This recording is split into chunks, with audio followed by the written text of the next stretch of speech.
वाला है।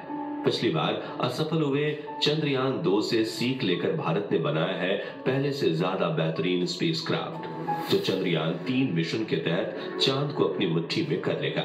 जी हाँ दोस्तों, 14 जुलाई 2023 के दिन दोपहर 2:35 के वक्त चंद्रयान 3 चंद्रमा के लिए रवाना हो गया है और इस बार का चंद्रयान मिशन पूरी दुनिया को यह दिखाने के लिए तैयार है कि भारत स्पेस रिसर्च की फील्ड में भी पूरी दुनिया से आगे है। और आज हम आपको चंद्रयान 3 मिशन की लॉन्चिंग, चांद की सतह पर लैंडिंग, बजट, लॉन्च रूट और स्पेसक्राफ्ट में किए गए बदलावों से लेकर इसके मुख्य मिशन की पूरी जानकारी देंगे, ताकि आप भी इसरो के इस खास मिशन का हिस्सा बन सके। तो पूरा वीडियो जरूर देखिएगा। साथियों, आज तक सिर्फ अमेरिका, रशिया और चाइना जैसे 3 देशों को ही चांद पर अपना स्पेसक्राफ्ट उतारने में सफलता मिली है और चंद्रयान 3 मिशन सफल होते ही भारत दुनिया का वो चौथा देश बन जाएगा जिसने चांद पर जीत हासिल की है। आज से करीब 4 साल पहले 22 मई 2019 के दिन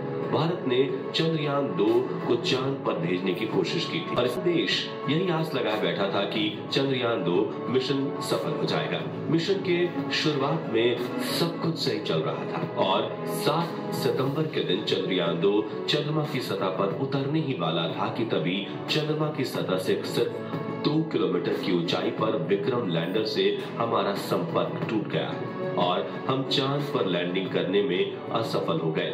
मिशन में मिले इस असफलता से इसरो के चीफ के सिवन काफी ज्यादा भावुक हो गए थे, नहीं बल्कि इससे सबक लेकर आगे बढ़ेंगे, क्योंकि विज्ञान यानी प्रयास और प्रयास और प्रयास को चांद पर भेजने के सपने बुनना शुरू कर दिया था। लेकिन उस वक्त हुई भूल को सुधारने में इसरो को पूरे 4 साल लग गए और अब उन्होंने पहले से ज्यादा एडवांस और पावरफुल स्पेसक्राफ्ट तैयार कर लिया है। दोस्तों, चंद्रयान 2 की नाकामयाबी से निराश होने की बिल्कुल भी जरूरत नहीं है, क्योंकि पृथ्वी के वातावरण से बाहर निकलकर अंतरिक्ष में जाना अपने आप में बड़ी चुनौती होती है। और जानकारी के लिए बता दें कि अमेरिका अपने सभी चांद मिशन में से कुल 26 बार फेल हो चुका है, जबकि रशिया को 14 बार फेलियर का सामना करना पड़ा था। लेकिन भारत ने तो अपनी पिछली असफलता से इतनी बारीकी से सीख ली कि इस बार चंद्रयान 3 का सफल होना तय माना जा रहा है। इस विषय पर बात करते हुए इसरो के मौजूदा चीफ एस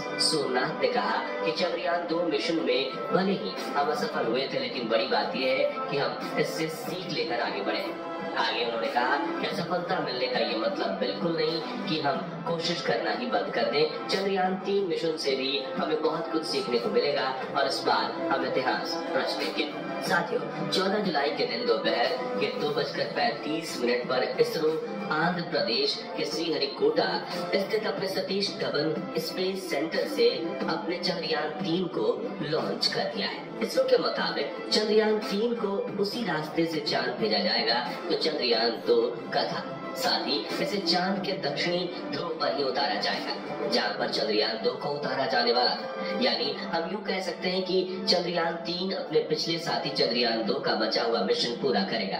हालांकि दोस्तों, चंद्रयान 3 में कई बदलाव किए गए, जैसे कि इस बार स्पेसक्राफ्ट में कोई ऑर्बिटर नहीं है, बल्कि इस वक्त हम एक कर रहे हैं जो चंद्रयान 3 के लैंडर और रोवर को चांद के ऑर्बिट तक ले जाएगा, जहां इसे चंद्रयान 2 के उस ऑर्बिटर से कनेक्ट किया जाएगा जो पिछले 4 सालों से चांद के चक्कर काट रहा है। इसरो के इस मून मिशन के मुख्य 3 लक्ष्य हैं, जिसमें पहला है चंद्रयान 3 के लैंडर को चांद पर एक सॉफ्ट लैंडिंग करवाना, दूसरा है इसके रोवर को चांद की सतह पर चलाना और तीसरा चांद पर कुछ जरूरी साइंटिफिक रिसर्च करना। आइए अब एक एक करके इन तीनों के बारे में विस्तार से जानते हैं। सबसे पहले बात करें लैंडिंग की, तो किसी भी स्पेसक्राफ्ट की 2 तरह से लैंडिंग होती है, हार्ड और सॉफ्ट। जिसमें से हार्ड लैंडिंग में कोई भी स्पेसक्राफ्ट अंतरिक्ष में मौजूद ग्रह और उपग्रह पर तेजी से लैंडिंग करता है, जिससे सतह से टकराकर उसके क्रैश होने के चांसेस बढ़ जाते हैं। हार्ड लैंडिंग के दौरान ज्यादातर मामलों में स्पेसक्राफ्ट से हमारा संपर्क टूट जाता है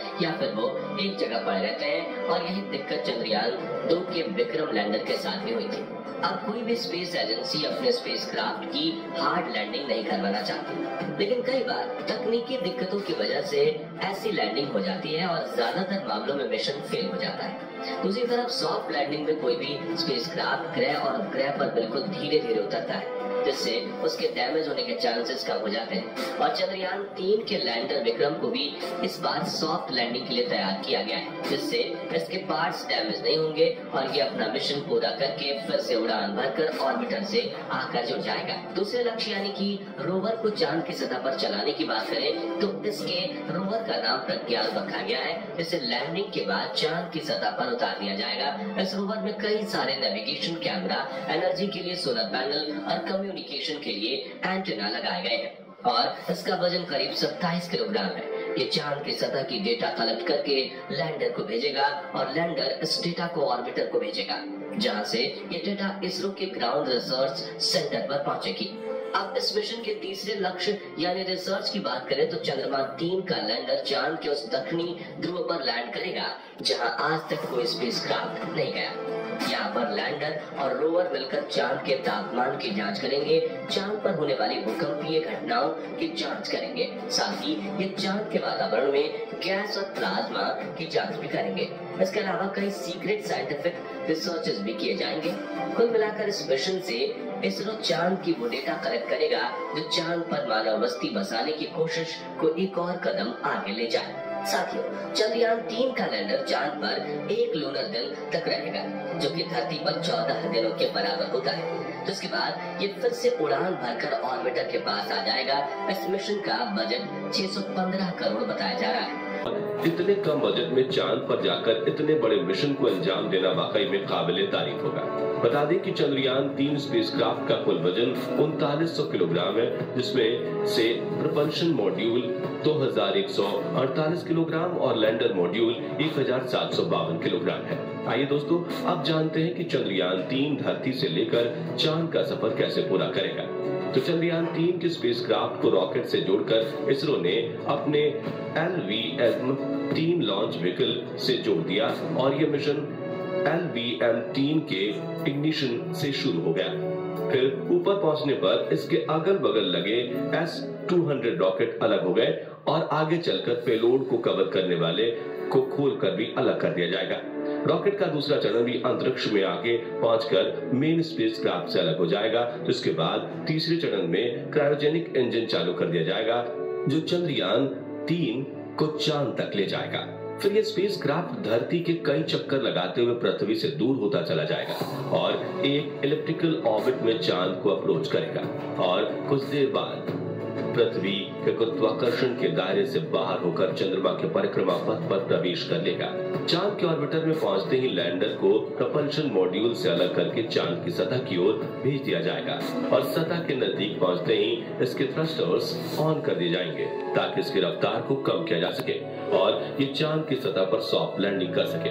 ये लैंडिंग 23 या 24 अगस्त के दिन करवाई जाएगी। दोस्तों, आप में से कई लोग होंगे जो चंद्रयान 3 के लॉन्च को लाइव भी देख चुके होंगे। उनके लिए इसरो ने एक वेबसाइट जारी की थी और उस पर रजिस्ट्रेशन भी किया, जहां जाकर आपने लाइव लॉन्च को देख लिया होगा। अगर आपने नहीं देखा तो आइए हम कुछ आपको दिखाते हैं।